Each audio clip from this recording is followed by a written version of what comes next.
Welcome to Station WBMCT, Black Middle Class Talk, where we talk, get down, throw the communication around, message, receiver, feedback.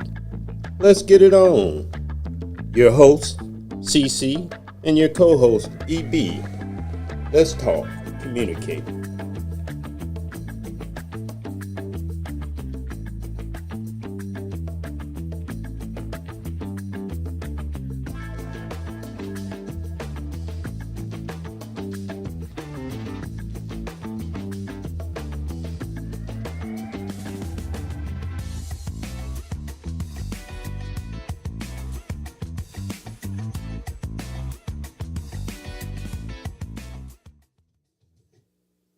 Hello, welcome aboard. Another week. We're in mid-July. August,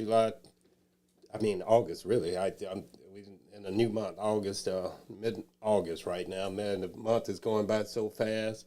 To anybody out there that's watching or watching later, thank you for helping us out and hit the subscribe button or recommend us to your friends out there. We can build up our subscription, the free subscriptions and our participation.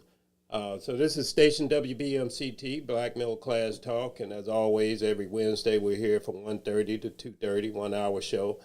And we discuss just common things that black people would discuss. And you don't hear it on mainstream media, which is not even mainstream anymore. It's corporate media these days. And as always, we have a 4-segment show, 15 minutes every quarter we do. The first quarter is going to be domestic and international news. The subject of the day is, on the second quarter, is does today's R&B music represent black causes?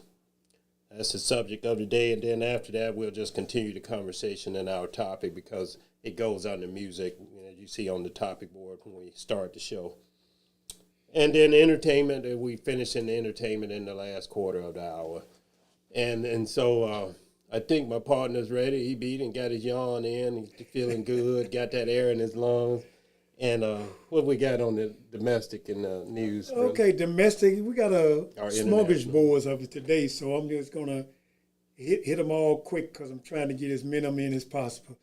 First thing that we have is that, you've probably heard about, is the story that was broke by the New York Times of our president doing plane shuffle. You've heard about that, right? Yes. And for you that don't know, it was when our president was over for the NATO, he was in Turkey. He was in Turkey, and when he was coming back, there was threats against him. So they took him off the plane that was given to him by the dictator in Qatar. And they took him off that plane, and they showed a picture of him getting on to Air Force One, the old Air Force One.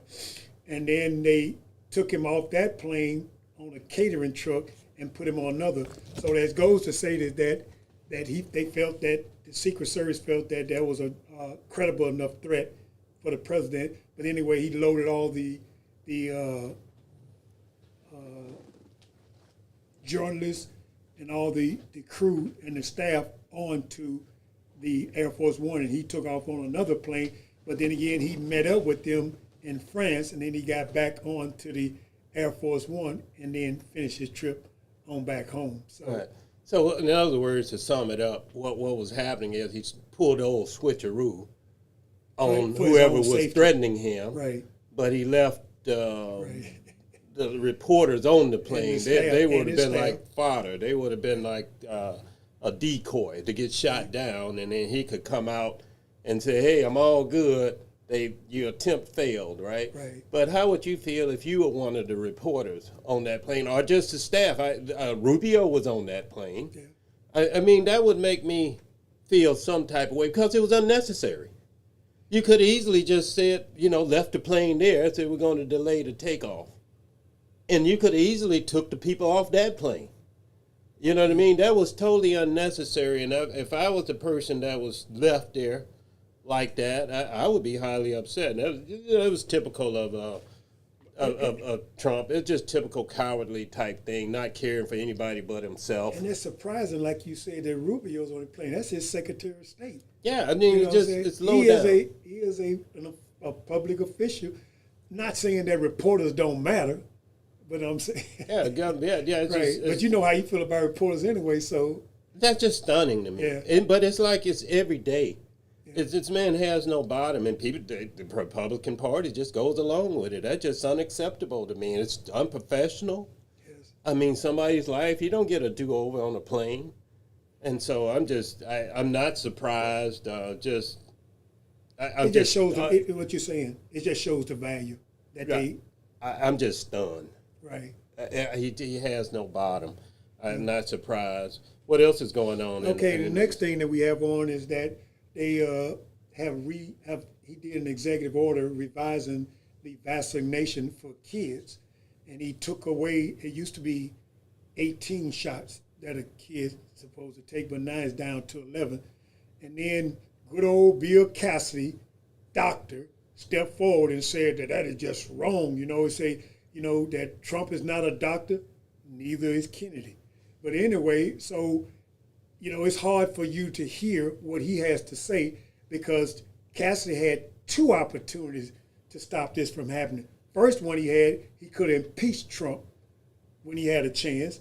And the second opportunity is that he voted for him to become the Secretary of Health and Human Services. Mm-hmm. So he had two chances. So, him now getting up on the stage and grandstanding talking about that you should listen to your doctors, I'm saying, but you had the opportunity. Right. Now, isn't he from Louisiana? Yes, he's from Louisiana. Isn't that your homie? Yeah, he's a homie. Right. But he's a homie without a job. What you guys sending these people up on the... Who's the other guy from the Speaker of the House? Oh. What's his name?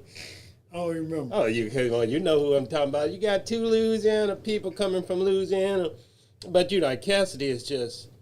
I just don't have no words for these people. I mean, because he just voted also for Todd Blanche. Put him over the finish line. And he had a chance. Originally, he was against it. That's what I'm saying. Yeah, but I'm just saying I have no words. This is a doctor. Yeah. I mean, man, he looks, on appearance, he looks like a responsible, professional person. He does. But his actions, his votes, turn your stomach. Yeah. And these people have no bottom. It's talking. What's the word? I'm like dignity. Their dignity has been stripped. You have no self-respect. The Republican Party has no self-respect, and they have daughters, I'm sure. Right. But the reason why Cassidy is doing what he's doing, although he's not going to return, he got beat by a Trump-endorsed opponent in his district. But the reason I understand the reason why he's doing all this is because he gets a lobbying job, and the lobbying job they pay starting around $5 million. And so that's what he's trying to do. He's trying to pad his pocket and get him some of this undignified money. Not to go totally against Trump because that would lead for him not to have a lobbying job. Yeah, and another thing I understand about the senators, because he'll be an ex-senator, and the lobbyist has capability, or they have the authority to go into the Senate chambers unescorted, get to chat with his buddies who's going to pass a bill.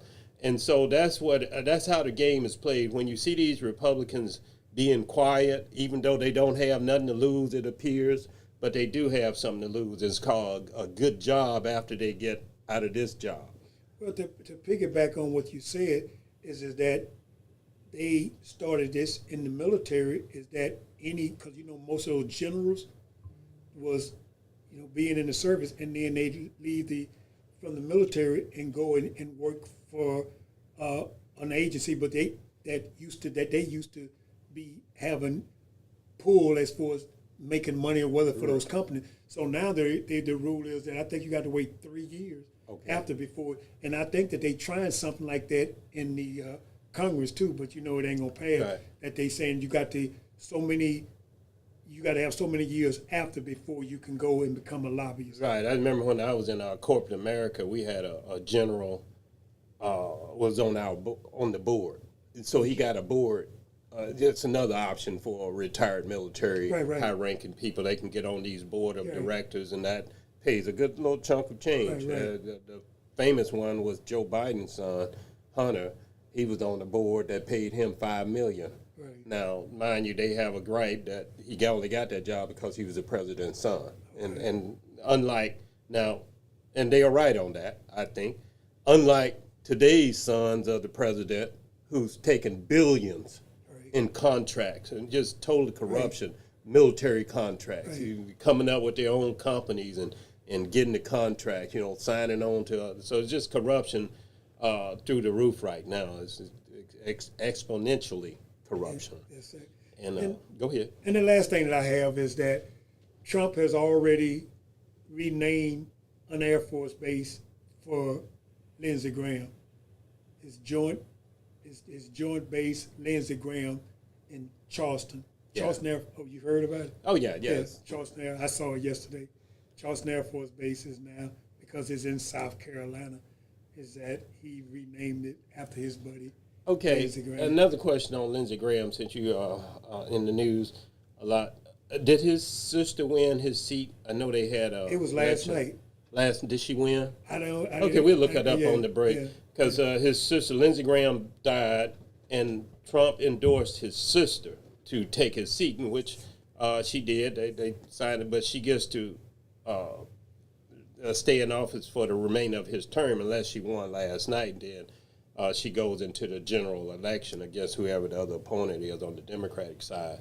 But everybody knows that that was just wrong. Just because your brother died, automatically you're all qualified to take his Senate seat. That's a high-ranking seat in the United States. So that's, kind of foul, but we'll find out later on the break if she won. Was that all you had on the news? And because, I always kind of chime in on the international news. She did. Oh, she did win. She won her primary. So she's going to go to the general. General. Okay. Yeah. And that's just foul. There's something wrong with the people. The Republican Party, that's fine. They send that person out of their bracket, and then it goes to the general in November. I'm sorry. She goes to the runoff. She didn't get enough. Oh, so okay. Good. That's good clarification. Yes. Okay, so basically, EB, you cleared it up. The runoff, she's going to have to run again because she didn't get majority of the vote, 50%. So they, in that state, they go to what they call a runoff, where she's going to be against the other person that got his up there with her. Right. The top two, right? Right. Yeah. The top Ralph two. Norman. Ralph Norman. And so it just, to me, it's just foul. This speaks toward the people of South Carolina. Yeah. That's what I say. And in fact, Trump speaks to the people of America. How we got half the country is totally out of bounds. And I don't want to use the word insane, but I could. Right, don't get in trouble. But I could. Yeah, you could. Because they're out of bounds. How do you vote for a human being like this that cares absolutely nothing about the country or you? But the thing about it is that as a Democratic person that's running for office, we can't, me and you can say that because we know that's what we believe. But then again, you remember Hillary Clinton got beat up real bad about that by those people that voted for him, and they call them deplorables. You remember that? Yeah, and that leads me to the media. And I wanted to talk about international news, and I can tell you about international news because I have to go off the grid to find it, about what's happening in Ukraine and try to look up what's happening in Gaza, on the Gaza Strip in Israel. Right. That's just a hard needle to find. And it should be on the front page, the opening segment of the news. And I'm gonna work my way back to what you were saying about Hillary. That thing she called them deplorables, and she wasn't off base on that. But look at how it was more the media storm on that. Look at what Trump does today. He doesn't even make the bleep on the screen, so to speak, and he does deplorable stuff all the time. All she said was, said something that people were deplorable. She just verbally said that's an insult, but it's about on time to me. But all right, it got a whole week of media coverage. Trump. Name something that it deploy. You'd be hard pressed to find something decent that Trump does on the daily. Everything he does is indecent. You can leave the media daily on the indecent things he says and does, but he gets no coverage. And so that's the difference there. And no news on the international front. We got a war going on overseas. Right, It's spending billions a that day. has been put away. Check out the evening news. You're not going to see $1 billion going down the drain. That's our kids' future, and our little bit future we got left. I mean, it's insane how the media has been captured, bought up, and this is true. This has all been playing out. This like a 40-year run. They started buying up these news stations way back, and we're going in the media onto the music next in our subject of the day, and I'm gonna tie this in to why we listen to the same track over and over on our radio stations. Because back in the day, we used to, every year you get a new artist coming out, but today you hear the same old loop on the your local stations. Right. We only have 2 here in the Chicago area. So that's the first break to open up the show, domestic and international news. I know we didn't get to international news that much because they don't report it, and you have to find it. You have to search for it. So we're going to take this quick break. We're going to come back. We're going to talk about our subject today. Does the R&B music of today represent black causes? And we'll be right back.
All right, welcome back. Does R&B music represent black causes? Now, I wore my special jacket today because I wanted to emphasize my Funkadelic T-shirt here that I always faithfully wear, and that was my music back in the day. And as far as black causes are concerned, I don't know if I know Funkadelic. They had some messages in there, but as far as they didn't really go into political type things, maybe to make some kind of joke about it, but some fun with it in music. But there are groups that back in the day, we talked about Curtis Mayfield last week, and he was certainly an activist in music.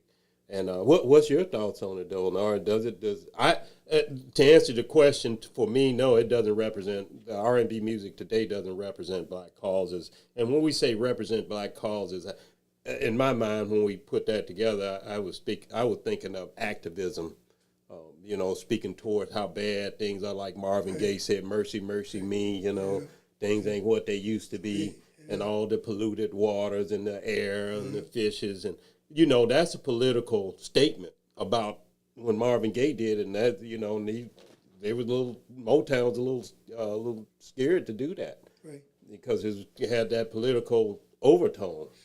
So what do you think? Well, and you're right, is that you would think that they have the opportunity, they have the platform. They always speak about that in today's music, and they say it is that what the people speak about, what it causes any type of disruption, if you will. Like statement you just made is that about that Motown was very hesitant for the Marvin Gaye songs. What's going on? Makes you want to holler, mercy, mercy.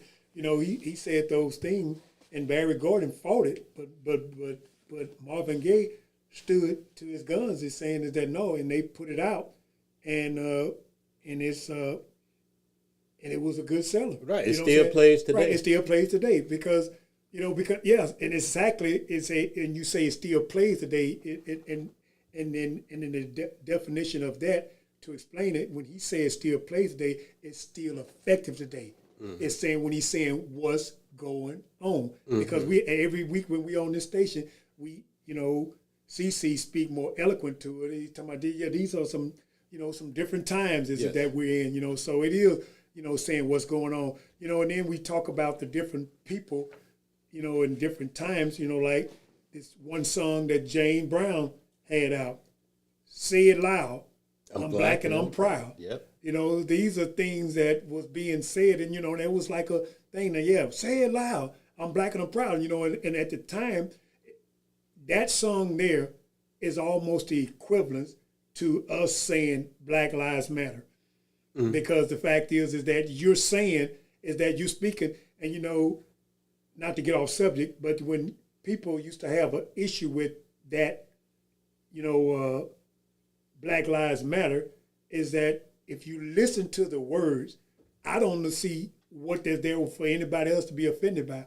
Because if me and Cece saying is that Black Lives Matter, we're black and we're saying our lives matter. So I didn't understand what the big horror about that, because they come back and say all lives matter. Okay, that's what you should feel. Right. Your lives matter, my lives matter, their lives matter. But we were just speaking, and that's the exact same thing that James Brown was saying in his music. He said, say it loud. I'm black and I'm proud. And that was something that, you would think when this was done back in the 70s, you'd be like, wait a minute, how was he able to? Right, and it was plenty more than that. Now, the James Brown, that's more aggressive to me. Being proud, holding your head up high. Because we were in that era just coming out of some horrendous times. As you say, if you think about black people, where in our generation, in EB, what we were dealing with when we were young, our parents were really struggling like they do today, but they were really, really struggling. Right. And, things were changing, so to speak, for black people, yet we still dealing with somewhat what we deal with today, the stigma, the black boogeyman, and the discrimination. So the music was inspirational. Black Lives Matter seems to me to be a response to, the police brutality, which I can see that on the same level of encouragement and being proud. Right. And that's why I got stuck at the Say It Loud, I'm black and I'm proud was kind of different than I think in the Black Lives Matter thing, which is a story in itself, how that came to be. Well, I get the point that you're saying is that it was driven by, the police brutality and the things that was going on. But the association that I have with it is that the same way that James Brown said, say it loud, and the difference to saying say it loud, I'm black and I'm proud, say it loud, Black Lives Matter. That's why that's the association, the tie-in that I have with it. And then we say, and then you started off and you saying is that say it loud, I'm black and proud was a thing about telling you to keep your head up, right? I think so. Right. In my opinion. No, and I agree with it. But then again, we talk about some of the today's R&B. Now, I'm not going to say that there's no music out there for today's R&B that covers that. The last one that I can come up with that came close to it ties into what you're saying about keep your head up. You remember that was Tupac put a song out. Oh, yeah. It was like 20 years old. That's more than, what is that, like 30 years old? Is it? Yeah, that's about 20 years. But probably we'll just go with, I'm probably about 30 years old. But he had that because, Tupac was a different makeup of what those artists. I felt that he was a young man before his time. And I feel that he was very intelligent, because he was raised by his mother, which was in the Black Panther. Yeah. So he had the background to it. And he had a message. He had a message. He's a rapper. Now, that being said, that was a sample of Zap. That music in the background, that Zap is going to be all right. That song, if anybody knows our old school music, Tupac sampled the music from Zap, a song called It's Going to Be All Right. And so But I wanted to say that with the music of today, you're saying that that's the closest you can get is 30 years ago. I mean, what else we got here in the That's sad, positive? but because I gave Tupac his props, but I also had to say that Tupac was part of the other messages that was out there. He did a diss, Hit 'Em Up, and it was a diss to Biggie Small. Right. You know. Okay, there we go. Now, Right, yeah, now we're getting somewhere. Right. As far as the music, the rap music. Right, That's what- yeah. And I think there is a discussion there when it came around that era with Tupac, and I think Tupac kind of alluded to it. If you wasn't doing profanity in your rap music, it wasn't going to probably go anywhere. You could have all the positiveness you wanted to, but if you're not cursing in it, back then, Right. and so even and now today it's just off the charts. I think NWA opened up the door in 88 or 90, because they were just totally profane, and so that was the beginning, I think, of the downfall of music and inspiration of music. Not that there's none out there today, but even if there is, the game has changed. Yeah, and this is what I was saying before the break. The media has been captured. The radio stations have been bought by the rich people.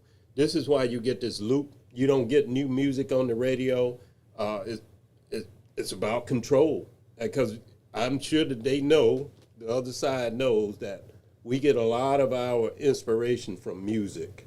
And if you're hearing the same old loop you hear every day, it's because that's the way it's designed. And then you got, I know you got proprietary rights and music rights and this and that, but back in the day, every season, every year, some group, some band will come out with a new song, or two or three, and then that's what they'll be playing in the club for that year.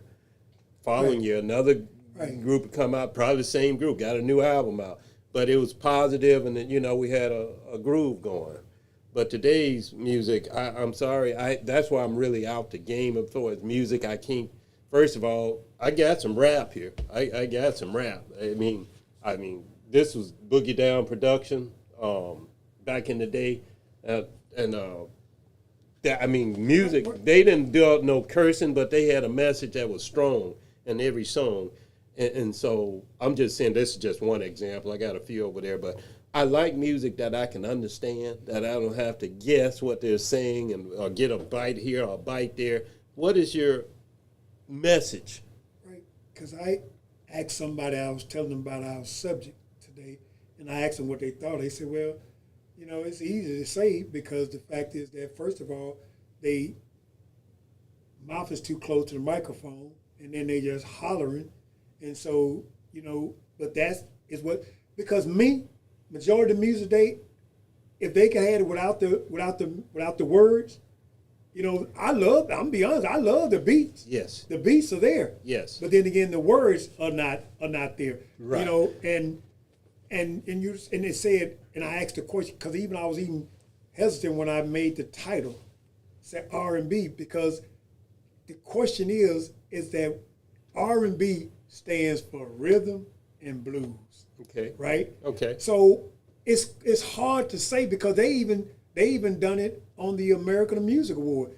They used to have R&B music, and Right. it covers all Right. black music. Right. Now they got R&B, they got rap, they got gangster rap. I mean, it just goes on and on. Hip hop, you know what I'm saying, goes on and on. All these different genres of music that at the time back when we was listening to music, all that music was considered as, it used to be called soul music. Okay. Yeah, and then it became Okay, R&B. and maybe that's still worthy of discussion. Soul music has different, probably, folders or categories.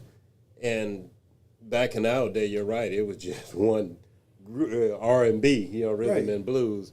I don't know if that's by design, but I can dig it, though, that it could be separated. So you went back on me. I can dig it. Yeah, since we going old school. And Okay. I'm gonna say also that I'm with you on the beat. I love a good beat. On rap, they usually have good beats, and Yep. some of it is sample. But as soon as they get on the mic, I mean, but I'm happy for people. That's your thing. If that's what you're gonna understand. By the way, it was 1987 for NWA. I was close. But if that's your thing, I'm all. I'm not. This is freedom and liberty, as they would say. You do what you want to do, but we're just speaking in terms of the quality and the message, because that's, I think, what's missing and what we need today. This is a revolution that's going on today. And we need positive music with messages to inspire people. And then I hear these people going down the street sometimes, and it's just boom, boom, boom, right? And it's shaking my house, so to speak, the windows. And I don't get that. It's like, what is that about? Are you trying to advertise your music because they don't play it on the radio, or do you? And to me also, look like to me you can give yourself a concussion with those sound waves. But I think that's based on them showing off the sound system they got. Okay, and but the music though, I mean, I can hear it, but it's just all garble. It's just like, it's disrespectful at that type of scene. You know, I know we had back in the day loud music, but it wasn't like that. But anyway, another question to you: does the music today, we're talking about profane type music, does that cater to kids, to younger people? Yes. You think so, with the profanity and so forth? And it's so funny. It's so funny. If you go back, they talk about music, hate music and all that. They talk about, they quick to pick up on, black music and say that they had hate music to it. They go back and play music back in the 70s that was done by white artists. They saying, so that it was clear what they were saying. Yeah. That's hate music. But I'm saying, but the profanity, you remember George Bush, the first George Bush, the one that came out, was saying that they had to start putting them labels on the album, saying 20, you got to be 21 or older to buy it. Yeah, exactly. Yeah. But then again, where the problem started with that in the first place is when the white kids started buying it. Okay. They quickly to say that. The white kids was the biggest buyers of it. Okay, and that, we're going to come back with that this break, but we'll come back, and because the question I asked you, does it cater to kids, and you said yes. Yes. And I was speaking of the profane type music, the profane, profanity and all. But I'm going to come back. We're going to continue this subject on music because it's on our board, and we're going to continue. We'll be right back.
All right, we're going to continue this subject on music and entertainment. It's on our board, but you just handed me this printout, and I'm just, as soon as you handed it to me, it's Nas, and I just happened to look down at the lyrics, and it said, FJZ, what's up, niggas? What's up, niggas? That's what's on the paper, and I'm talking about my dog, and he said FJZ. So much profanity here, but that's Nas, and Nas, I thought he was known for positivity, but he does. That's what I'm saying. And then who's this NWA? Ice Cube here, same thing. Oh yeah, it ain't over, motherfuckers. Yeah, the saga continues. NWA, you fuck. Golly, man. But I'm just saying, this caters. I don't know if this. I'm glad they do parental advisories on these, because I remember when my son was young, I bought him a Tupac CD, and we were going down south, and that's what he wanted, went in the store, bought it all the way down south. I couldn't do it, man. That thing we had to get the clean version, stop and get the clean version, and even that messed the song up because they were, so much. But speaking of catering to kids, since I was talking about my group, And now this looks like it caters to kids, and this is Funkadelic, right? And this is back 1974 or something like that. And so my point in showing this is that generally sometimes we do cater to children with the profane. And that's where we at today, really, in music. I just find there's a lot of profane. The quality isn't what it used to be. But that I say in my observation that this is all design. This is not by accident. You can put out a positive song you want to. Probably won't get any airplay because that's been the game that's been played on us. But you know, it's so crazy you talk about the profane. The other night, I was watching Jimmy Kimmel, right? And Anthony Anderson was on there. And he asked the guy, even though they beep it, you know, you can see what their mouth say, even though they beep it, he said, hey, Guamo, have you ever had your D in some potatoes? They was talking about food. They had to show in this place. But I'm just saying is that how they have took down, because you remember back in the day, you couldn't see a woman on TV with a bra. Mm-hmm. But I'm saying, like you say, because they've been bought and they just give you what it is that they feel that they're comfortable with. You know, back in the day, they didn't show no sex scenes on TV. Right. And so so you're speaking toward the profane, how profane. I'm just saying how things are, because it's acceptable, because you're saying is that, like you just made the statement, you can put out a positive album without no cursing in it.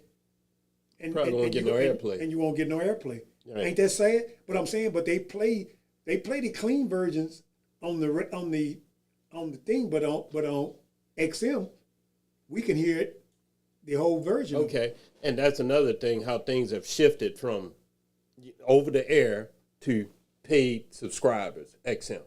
Right. Right. So that's what I'm saying. The music game today is just, we've been played. To me, I'll just say it kind of direct.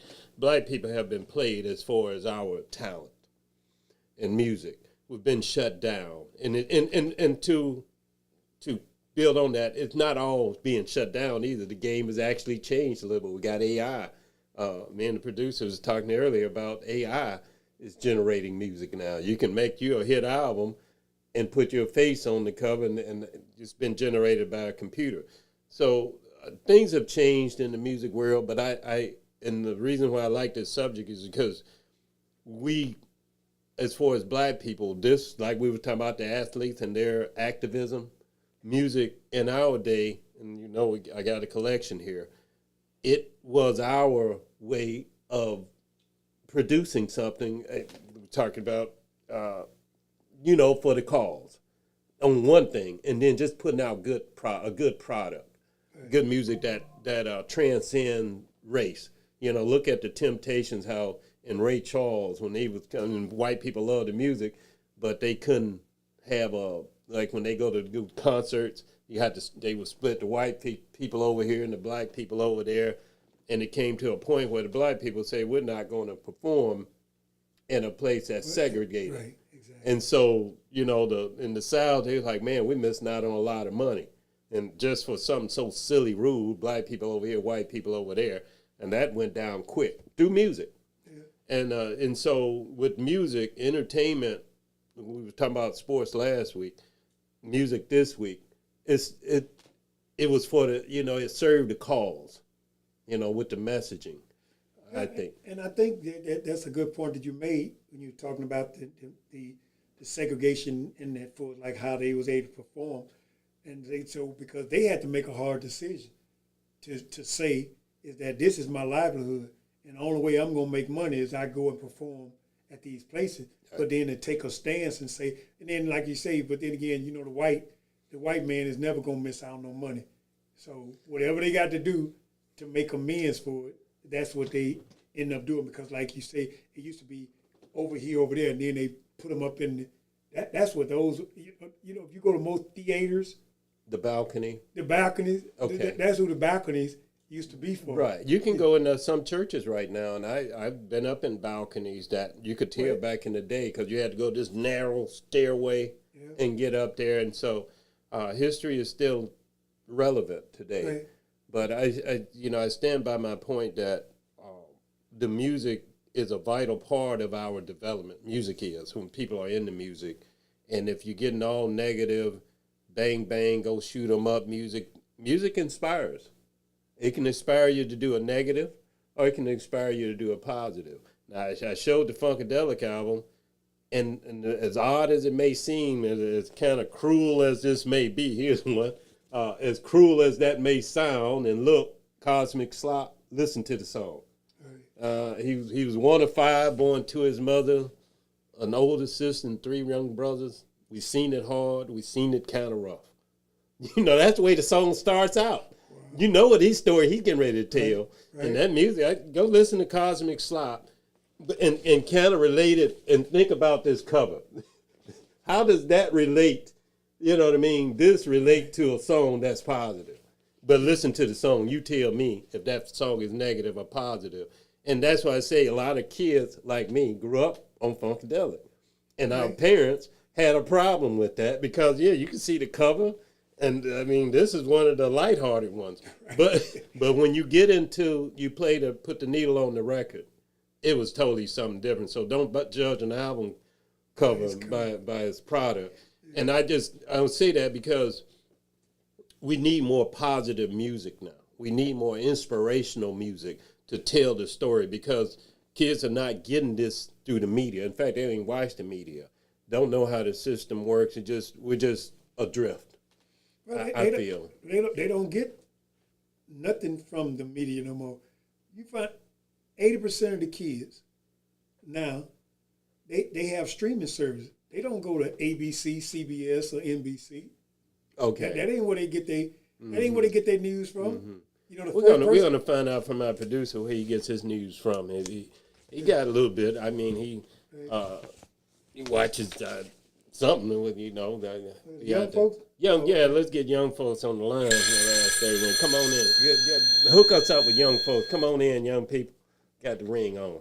Yeah. So I mean, as far as news, I feel like social media kind of gives something, but it doesn't give like everything. You have like Twitter. But YouTube, they've got a whole tab specifically for news, so that's probably the best option now. Okay, well, you hit the tab, and I'm sure you go into the general news, but go ahead. No, I'm gonna say that, and the thing about it, that YouTube news is not filtered, so that news that they're getting is unfiltered now. So in other words, if you go to that and you see that, and because it's unfiltered, and most of it is opinionated. Okay. That's not fake news. That's not what they call fake news, is it? No, it's not fake news because it's a person's opinion. Okay. It's more opinionated news? Yeah, it's more opinionated. Okay. But I'm saying, they taking and they're making the news off something that have happened, and then they giving but they're pretty much like a podcast.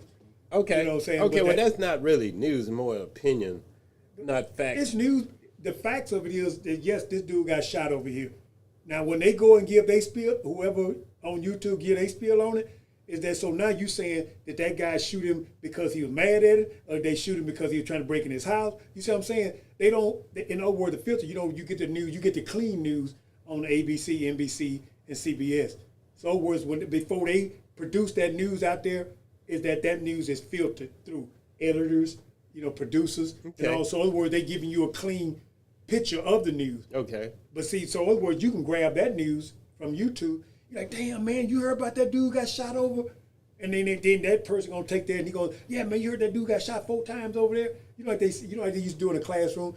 We whisper in each other's ear. Yeah, but that's just regurgitating. It's not original news. They didn't go out and do the work to interview somebody and I get that. Get the police report. But I'm just going to what he's saying is that there's a tab on YouTube that gives news. And so I get that, but you were describing the type news I thought that they get. That's why I thought you were describing that this news is unfiltered. You said it's not editorial, but that's what you said, right? Right.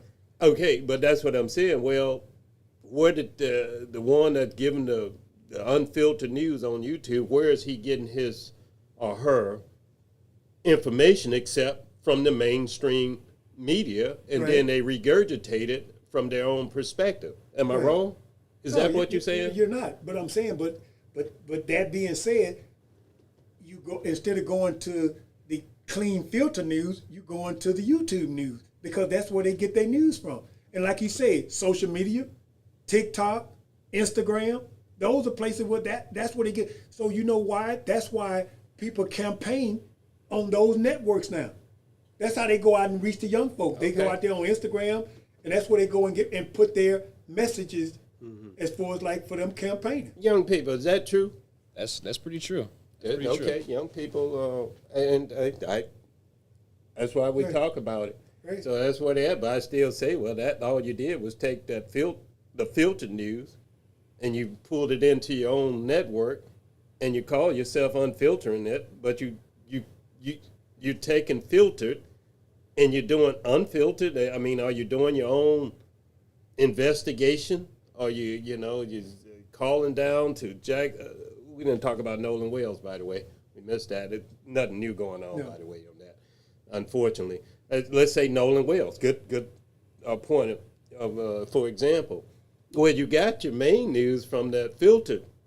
Now you get it and you regurgitate it, and you like the one lady did. Well, now this lady that did the audio, she filtered the audio of the Nolan Wells call, Right, yeah, the enhanced it, 911 call, enhanced it. Now that's okay. That's investigation. That's going a little deeper.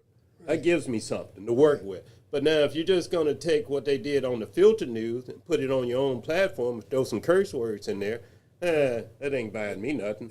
I mean, But they ain't buying you nothing, but it's buying them something. in their head. Right, yeah. But you ain't got nothing new but a few curse words. Right. Yeah, They didn't curse I'm on the saying, main but network. like you, it goes full circle. Come right back to what you was talking about with the music. Does the profanity works with our young kids? And the answer is yes. Okay, good. Yes. That's worth Right. price of admission because I agree. Right. Yeah, Right. if I'm not cursing, I'm not going to get any airplay or no attention. He trying to. But you know what's so funny is that the mainstream media is using their music, but they only doing it with the beats. They doing it on NFL Live. They doing it on ESPN.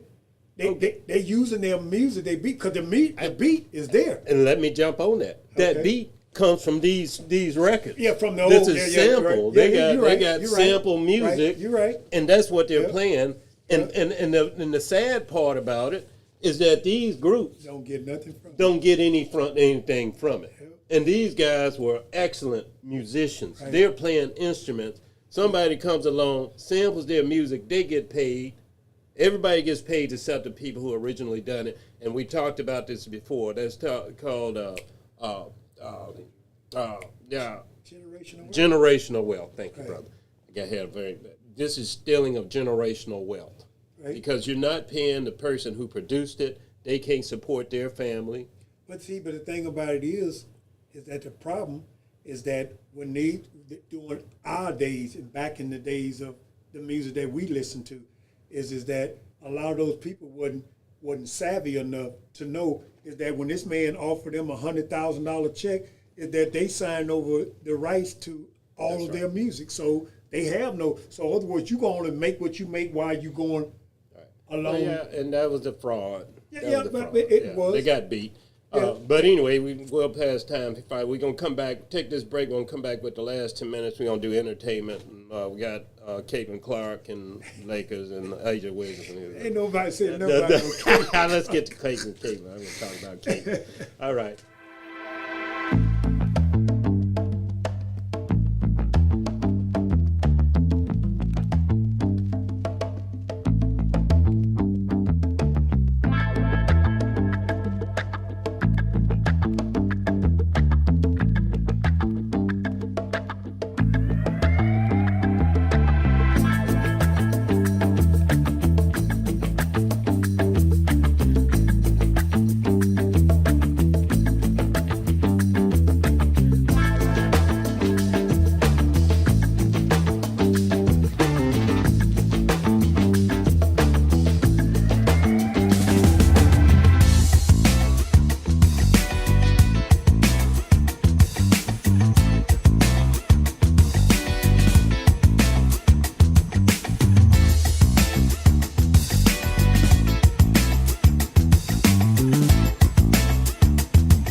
All right, we're back for the last quarter. You brought up a song on the break there, "Bring the Boys Home." It was a Vietnam War song. Mothers are praying, send our sons back home, tell them about it. You marched them away, yes, you did. Now on the ships and planes to a senseless war, facing death in vain. So those type lyrics, I just wanted to point out. That was by Free to Pain. Free to Pain. Yeah. If anybody want to look that one up. But getting to the sports in the last 10 minutes that we have, in the sports. Now I ain't gonna start with Caitlin, but hey, Caitlin fan. Well, she kind of disappointed me in that a little. Her flop the other night. They lost the game, and I do see the kind of friction with her. Yeah, I do, and some of it is her own doing. I do get that, but I'm still kind of. And I don't know if it's in the Indiana thing, because I seen something on the other day. That one lady that defended her teammate, the blonde with the right. She went up for a layup, and this girl came across her head. Okay. And then she turned, and the girl went towards her, and the other girl like, what is you? But anyway. Right. And by the way, at halftime, the halftime commentators acknowledged the problems they're going through with race. And the other teams that are trying to start their own league, and that. So I was surprised, but they acknowledged everything that we might talk about on the show. Right. But the race thing was really, and what they were saying was, we got to get that leadership and everybody involved and talk about this thing. They're right. That's a good business move because your brand. Now, I'm not saying race doesn't sell, which it does, but then you want to have I'm thinking there's better ways to promote your product or your sports, and the race thing does come to play. Now, the reason why I jokingly talk about I support Caitlin is for the game.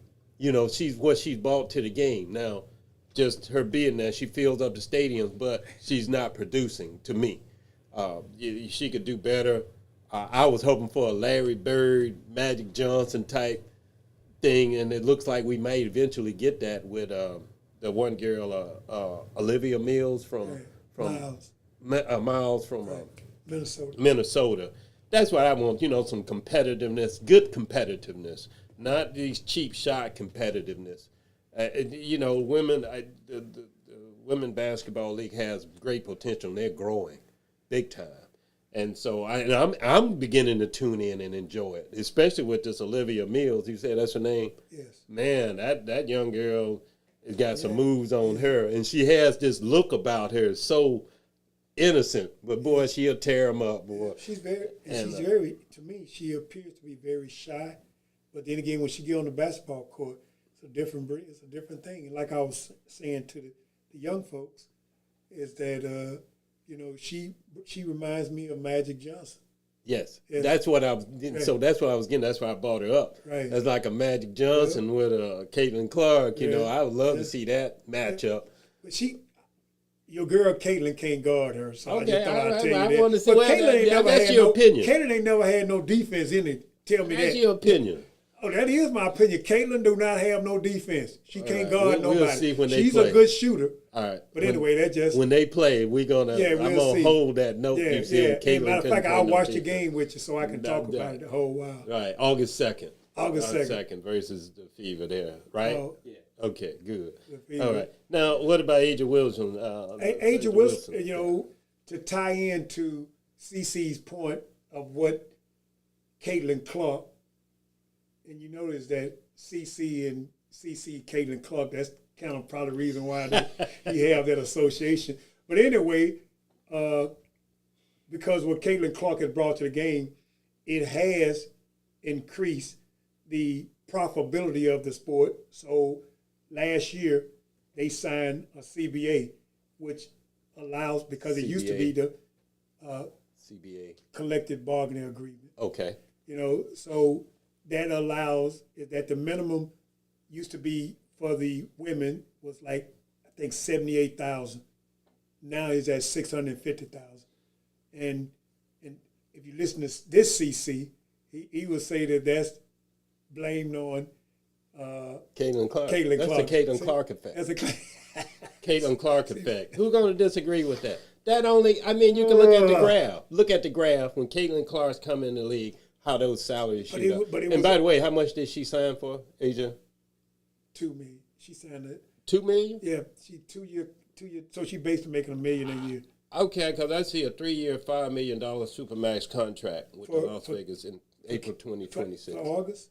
Yeah, it's For Asia. Yeah, I was just Okay, reading it. maybe I heard it wrong then. Producer put it up. Yeah, Asia 5 Wilson over signed. 2 years. Yeah, Asia Wilson signed a historic 3-year, $5 million supermax contract with the Las Vegas Aces in April 2026. The fully guaranteed deal is the largest WNBA in history and makes her the league's first $1 million plus year player.